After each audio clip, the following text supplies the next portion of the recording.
વધતા સરકાર સામે મહિલાઓએ રોષ ઠાલવ્યો। જીવન જરૂરિયાતની ચીજવસ્તુ મોંઘી થતા ગૃહિણીઓનું બજેટ ખોરવાયું। આવક કરતા જાવક વધુ હોવાનો ગૃહિણીઓનો દાવો છે। ભગવાન સરકારને સદબુદ્ધિ આપે તેવી મહિલાઓની પ્રાર્થના।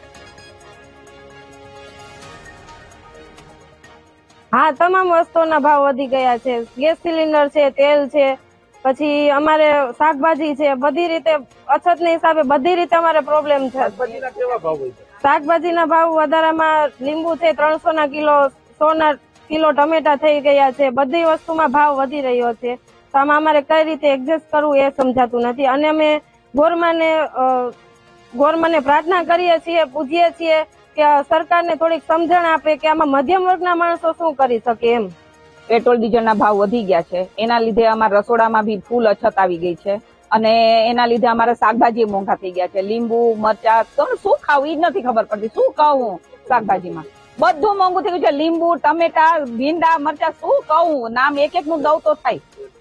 તેલનું તો વાત કહેવાની જ નથી, તો અતિશય મોંઘું થઈ ગયું છે। ગેસ સિલિન્ડર મોંઘું થઈ છે।